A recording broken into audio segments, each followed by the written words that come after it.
ఒక చిన్న స్టోరీ చెప్పుకుందాం. ఒక ఊర్లోకి ఒక పెద్దాయన వచ్చారు. ఒక రచ్చబండ దగ్గర కూర్చొని ఉన్నారు. ఆ ఊరు ప్రజలందరూ వచ్చి అక్కడ కూర్చున్నారు. ఆయన చెప్పారంట, మీలో ఎవ్వరైనా సరే ఏ క్వశ్చన్ అయినా అడగండి, నేను ఆన్సర్ చేస్తానని. అందరూ ఒక్కొక్కరు ఒక్కొక్క క్వశ్చన్ వేస్తే ఆయన ఆన్సర్ చెప్తూ ఉన్నారంట. అప్పుడు ఆ పంచాయతీ ప్రెసిడెంట్ ఉంటారు కదా, ఆయన లేచి, ఇదిగో ఈయన సమాధానం చెప్పలేని క్వశ్చన్ మీరు ఎవరన్నా వేస్తే మీకు మంచి గిఫ్ట్ ఇస్తానన్నారట. అంతలో ఒక చిన్న పిల్లవాడు కూర్చొని, నేను ఎలా అయినా ఓడించాలి, ఆ గిఫ్ట్ పొందాలని వెళ్ళి ఒక సీతాకోక చిలుకను పట్టుకున్నాడంట. పట్టుకొని ఆ చిటికిన వేలు కింద పెట్టుకున్నాడంట. ఇప్పుడు ఆ పిల్లోడు ఆలోచిస్తున్నాడంట, ఆయన బతికింది అంటే గనక నేను ఈ ఏలుతో దాన్ని నొక్కి చంపి వదిలేస్తాను. ఒకవేళ ఆయన చచ్చింది అంటే గనక నేను ఉప్పని ఊదేస్తా అని ఆలోచిస్తున్నాడంట.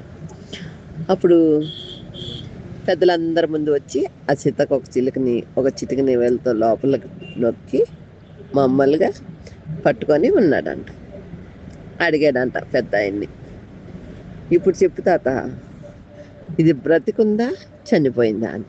ఆయన కళ్ళు మూసుకొని ఆలోచిస్తున్నాడంట. నేను చనిపోయిందని చెప్తే వీడు పడేస్తాడు, ఎగరేస్తాడు. కొన్ని నేను బతుకుందని చెప్తే వాడు చంపేస్తాడు. ఏం చేయాలని ఒక నిమిషం ఆలోచించి, చిన్న, అది బతకాలన్నా చావాలన్నా నీ చేతిలోనే ఉంది. ఇప్పుడు నువ్వు చంపేస్తే అది చచ్చిపోతుంది, బతికించాలన్నా నీ చేతిలోనే ఉందంటే వాడు చెయ్యి వదిలి దాన్ని వదిలేశాడంట. ఇప్పుడు మనం తెలుసుకోవాల్సిన నీతి ఏంటంటే, ఇందులో మనం కూడా అంతే, బతకాలన్నా చచ్చిపోవాలన్నా మన చేతిలోనే ఉంది. మనం ఆత్మీయంగా ఎదిగి బతకాలా, లేదా నరకానికి వెళ్ళేటట్లు చనిపోవాలా? ఇలా ఆలోచిస్తే చాలా డేంజరస్గా ఉంది కదా. మనం బతకాలంటే దేవునితో బతకాలి, ఆత్మీయంగా బతకాలి. మనం తీర్మానించుకున్న ప్రతి తీర్మానాన్ని ఆయన స్థిరపరుస్తానంటున్నారు. అంటే మనం స్థిరపరచబడాలి. మన ఆధారం ఆయన అయి ఉన్నారు కాబట్టి మనం ఆధారపడేది ఆయన మీద. మనుషులు ఇలాగే ఉంటారు. ఏంటంటే మనం మంచి అంటే వాళ్ళు చెడు అంటారు, వాళ్ళు చెడు అంటే మనుషులు మంచి అంటారు. మనం ఏది చెప్పినా రాంగ్ అంటారు, ఎందుకంటే వాళ్ళలో ఉన్న సుగుణాలు అటువంటివి. మనం అలా ఉండకూడదు కదా. దేవుడు ఏం చెప్తున్నాడు, మీరు ఏ మాట అయినా సరే అవునంటే అవును, కాదంటే కాదు. మనం అలాగే ఉండాలి. మనం నిక్కచ్చిగా ఉండాలి, నిజాయితీగా ఉండాలి. మనం అవునంటే అవును, కాదంటే కాదు. వేరొకరి కోసం మన అభిప్రాయాలు మార్చుకోకూడదు, దేవుని కోసం మన అభిప్రాయాలు మార్చుకోవాలి. దేవుని మీద ఆధారపడి మన అభిప్రాయాల్ని ఆయనతో కలిపి మనం ఉండాలి. మనం ఏది చేయాలన్నా, తండ్రి ఈ పని నేను చేయొచ్చా చేయకూడదా అని ఆలోచించి ఆ పని చేయాలి. చాలామంది మనల్ని తప్పు పట్టచ్చు. ఒక మాస్టరు ఒక సైకాలజీ కోసం చెప్తున్నారంట క్లాస్లో. ఆ సబ్జెక్ట్ వచ్చినప్పుడు భార్యాభర్తల సంబంధం కోసం చెప్పడం మొదలుపెట్టారంట.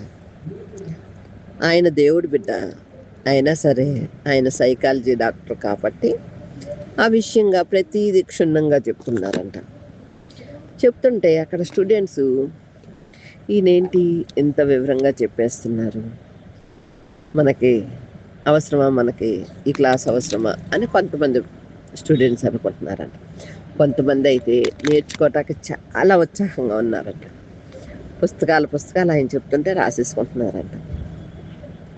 నిజానికి అందులో ఒక స్టూడెంట్ లేచి నిలబడి, మీరు చెప్పేదంతా కరెక్టే, కానీ మీరు దేవుడి బిడ్డలు కదా, ఎందుకు ఇలా చెప్తున్నారు, ఇలాంటి విషయాల్లో మీరు ఉండకూడదు కదా అని మాస్టర్ని క్వశ్చన్ వేశారంట. వేయంగానే మాస్టర్ ఒకటి చెప్పారంట, నేను దేవుడి బిడ్డనే, నా అంతరంగం దేవుడిది, నేను ఆయనతో కూడా నడుస్తాను, ఆయనతోటే ఉంటాను. ఇది నా వృత్తి, నా వృత్తి ధర్మాన్ని నేను పాటించాలి. వృత్తి ధర్మంలో నేను ఏది చెప్పాలో అది మాత్రమే చెప్పాలి, చెప్పకూడనే నేను విడిచిపెట్టేయాలి అని మాస్టర్ మాట్లాడారంట. అప్పుడు పిల్లలందరూ శభాష్ మాస్టర్ అని చప్పట్లు కొట్టారంట. అప్పుడు మాస్టర్ ఒక మాట చెప్పారంట, మీ చప్పట్ల కోసం కాదు. నేను అవునంటే అవును అనాలి, కాదంటే కాదు అనాలి. మీ ముందు నేను నిజాయితీగా ఉన్నానంటే అనేక మంది పిల్లలకి నేను క్లాస్ చెప్తా ఉంటా. ప్రతి ఒక్కరి ముందు నేను నిజాయితీగా ఉండాలి కదా! ఇప్పుడు నేను నిజాయితీగా ఉంటే మీరు ఇక్కడ 150 మంది స్టూడెంట్స్ ఉన్నారు. మీరందరూ నన్ను చూసి ఏం నేర్చుకుంటున్నారో నాకు అర్థమవ్వాలి కదా! అందుకని మీ ముందు ప్రతీదీ ప్రక్రియ పరంగా గీచి, రాసి చూపించాల్సొస్తుంది. కాబట్టి మీరు నేర్చుకోండి. కానీ ఇదెక్కడ యూజ్ చేసేటప్పుడు కరెక్ట్‌గా మీరెక్కడ యూజ్ చేయాలో అక్కడే యూజ్ చేయాలి. ఎక్కడ పడితే అక్కడ యూజ్ చేయకూడదంటే కొంతమంది లేచి అడిగారంట. ఇదేంటి మీరు నేర్పించేది మంచే కదా! మరి ఎక్కడ పడితే అక్కడ యూజ్ చేయకూడదంటున్నారంటే, అవును. ఒక కుటుంబానికి సంబంధించి నేను చెప్తున్నా. ఒక భార్యాభర్తల సంబంధం కోసం చెప్తున్నా. అది వాళ్ళిద్దరి మధ్యలో ఉండాల్సిన బంధాన్ని ఎక్కడ పడితే అక్కడ యూజ్ చేయకూడదు అని ఆయన మాస్టారు ఖచ్చితంగా చెప్పారంట. కొందరు రెక్లెస్‌గా ఉండి సింగనాదంలే అనుకుంటున్నారంట. అప్పుడు ఆ మాస్టారు ఎమ్మటే ఆ మాట వినపడి ఒక కౌంటర్ ఇచ్చారంట. మీ అమ్మా నాన్నని మీరు దృష్టిలో పెట్టుకొని మీరు ప్రవర్తించండి. మీ అమ్మా నాన్న మిమ్మల్ని ఇక్కడి వరకు చదివించడానికి ఎంత కష్టపడి వచ్చారో. వాళ్ళ రెక్కల కష్టంతో మీరు చదువుకుంటున్నారు. ఇప్పుడు మీరు రెక్లెస్‌గా ఉండి చెడు ప్రవర్తనలోకి వెళ్ళారనుకో నా క్లాస్ వల్ల, నాకేమి నష్టం కాదు. ఎందుకంటే నా వృత్తి ధర్మం నేను చెప్తున్నా. కానీ మీరు మాత్రం రేపు లైఫ్‌లో చాలా ఇబ్బందులు పడతారు. అలాగే అమ్మా నాన్నని ఇబ్బంది పెడతారు. కాబట్టి ఈ రెక్లెస్‌తనాన్ని ఈ క్లాస్‌లో మీరు చూపించొద్దు అని ఖచ్చితంగా చెప్పారంట. కొందరికి నచ్చింది, కొందరికి నచ్చలేదు. 150 మంది కదా! అందరి మనస్తత్వాలు ఒకేలా ఉండవు కదా! వెళ్ళిపోతున్నారు.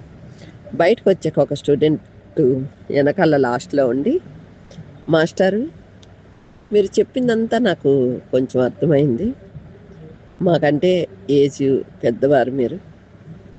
మేము కొంచెం చిన్నవాళ్ళమి. కానీ ఇలాంటివి చెప్పేటప్పుడు మీరు భయపడకుండా, సిగ్గుపడకుండా ధైర్యంగా చెప్పారు కదా! ఎలా అంటే, నేను కూడా నేర్చుకున్నదే కదా బాబు! నేను కూడా సైకాలజీ నేర్చుకున్నదే కదా! అంటే, ఇప్పుడు నేను సైకాలజిస్ట్‌ని అవ్వాలంటే ఏం చేయాలి? అని అబ్బాయి అడిగాడంట. దానికి ఇలా కోర్సులు ఉంటాయి కదమ్మా! అందులో జాయిన్ అవ్వాలి అంటే, అంతే ఇదే సబ్జెక్ట్ ఉంటదా అంటే, లేదు లేదు.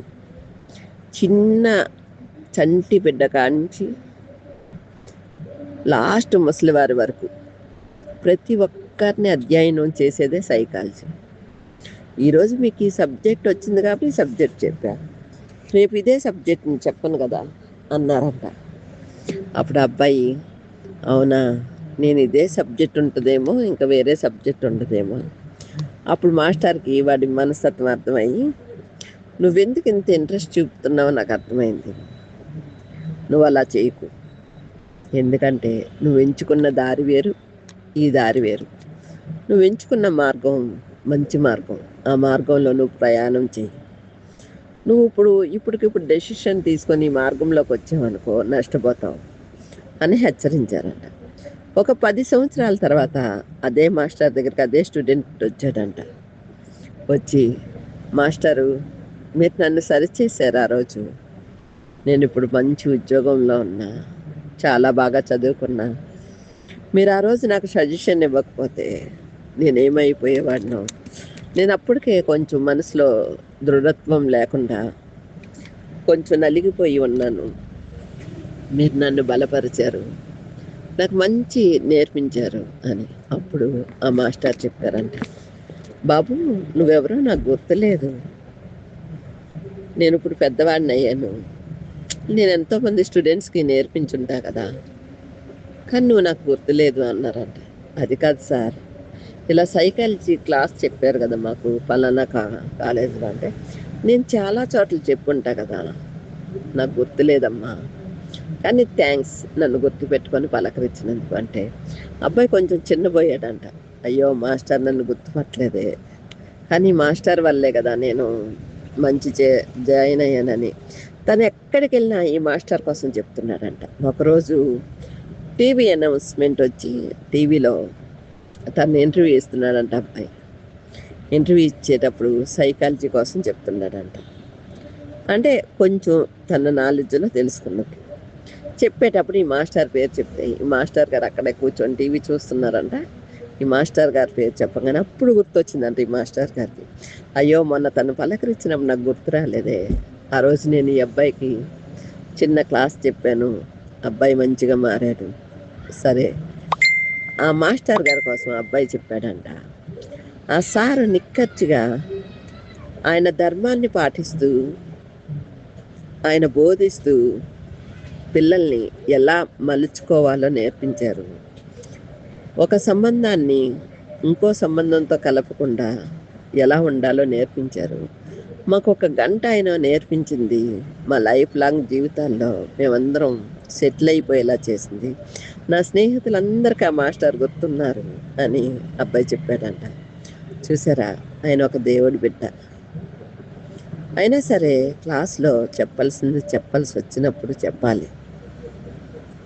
ఆయన మాస్టరు కాబట్టి మాస్టర్గానే ఉన్నారు. చాలామంది తప్పు పట్టచ్చు, ఇలాంటివి నేర్పించకూడదు, ఇలాంటివి నేర్పించాలని. అదొక సబ్జెక్టు అంతే. ఆ సబ్జెక్టు పరంగా ఆయన చెప్పారు, వేరే విధంగా చెప్పలేదు. తప్పుగా అనుకోకూడదు. ఎప్పుడు ఒకరిని ఏలెత్తి చూపించాలంటే 4 ఏళ్ళు మన వైపు చూస్తున్నాయని ఆలోచించాలి.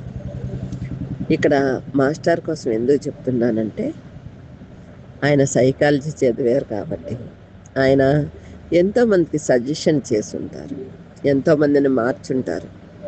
అలాంటి వారు కొందరే ఉంటారు. ఇప్పుడు అందులో అందరూ సెట్ అయిపోతారా అంటే కాదు.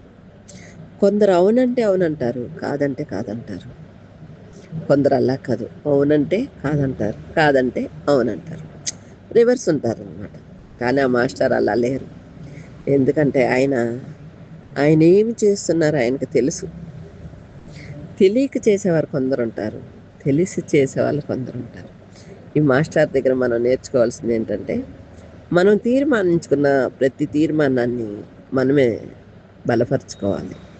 దాన్ని దేవుడు స్థిరపరుస్తాడు, దేవుడు తోడుగా ఉంటాడు. ఆ తీర్మానం మనకి మంచిగా మార్చబడాలి. ఫ్రెండ్స్, ఇలా చెప్తున్నానని అనుకోవద్దు. మీరు ఎన్నో దేవుడి దగ్గర తీర్మానాలు చేసి ఉంటారు. ఇప్పుడు మనం సంవత్సరాంతంలోకి వచ్చేసాం. ఆ తీర్మానాలు ఎన్నో మనం మర్చిపోయి ఉంటాం. ఇప్పుడు దేవుణ్ణి మనం ఏమన్నా అడగాలంటే, నేనేమైనా తీర్మానం చేసుకొని మర్చిపోయానేమో తండ్రి, దాన్ని స్థిరపరచండి. నేను ఆ విషయంలో ఖచ్చితంగా ఉండాలి, మీరు చెప్పినట్లుగా వినాలి అని మనల్ని మనం శుద్ధీకరించుకోవాలి. సంవత్సరంలో చివరి దినాలు ఉపవాస ప్రార్థనలు, ఉపవాస పండగలని ప్రతి ఒక్కరికి పెడతారు. ఎందుకో తెలుసా? ఈ సంవత్సరం అంతా మనం చేసిన అపరాధాలు దేవుని ఎదుట ఒప్పుకొని ఆ ఉపవాస ప్రార్థనలో మనం మన తీర్మానాలన్నీ జ్ఞాపకం చేసుకొని ఆయన ఎదుట ఒప్పుకోవటానికి, స్థిరపరచుకోవడానికి. అలాగే మన సంవత్సరం అంతా తిన్న ఆహారం అంతా మన శరీరంలో ఎక్కడెక్కడో వేస్ట్గా ఉండిపోయి ఉంటుంది. అదంతా క్లీన్ కూడా అవుతుంది. ఇలా శరీరానికి మంచిది, ఆత్మకు కూడా మంచిది. ఉపవాసం చాలా భయభక్తుల్ని నేర్పిస్తుంది. దేవుడు ఉపవాసం ఉండమన్నాడని 1 కేజీ ఉప్మా తిని ఉండటం కాదు, కానీ అనర్గళంగా నీళ్లు తాగి ఉండాలి. ఒక 3 days లేదా 2 days మన ఇష్టం, మన శరీర శక్తిని బట్టి ఉండాలి. టీలు కాఫీలు చాలామంది తాగుతారు అనుకోండి, చెప్తున్నా. ఇలా ఉంటే దేవుని భయం మన శరీరంలో ఇమిడిపోయి ఉంటుంది, మన ఆత్మలో ఇమిడిపోయి ఉంటుంది అన్నమాట. మనం ఇప్పుడు బలపరచబడిపోతాం. ఈ సంవత్సరం అంతా చేసిన తప్పులన్నీ ఆయన ఎదుట ఒప్పేసుకుంటాం. ఆ తప్పుల నుంచి మనం తప్పించుకుంటాం. అలాగే మన అపరాధాలు, మన పాపాలు ఆయనకు అప్పగించేస్తున్నాం, మన భారాలు ఆయనకు అప్పగించేస్తున్నాం. కాబట్టి మనం కొత్త సంవత్సరంలోకి వెళ్ళేటప్పుడు తేలిగ్గా ఉంటాం. చాలామంది అప్పుల బాధలతో బాధపడేవారు అప్పులన్నీ తీరిపోవాలని తీర్మానించుకుంటారు, కానీ తీర్చలేకపోయి ఉండొచ్చు. దేవుడు అవన్నీ వాళ్ళకి సరిచేసేస్తారు. ఎలా సరిచేస్తారో మనకు తెలియదు. ఆయన గుప్పిలు పట్టుకుంటే అది ప్రపంచం అంతా. ఆయన గుప్పిట్లో ఉన్నాం అంటే మనం ఆయన అరచేతిలో ఉన్నాం. భూమి ఆయన అరచేతిలో ఉందన్నమాట. కాబట్టి ఆయనకు అసాధ్యమైంది ఏదీ లేదు, అన్నీ సాధ్యమే. అవునా కాదా ఫ్రెండ్స్? Thank you.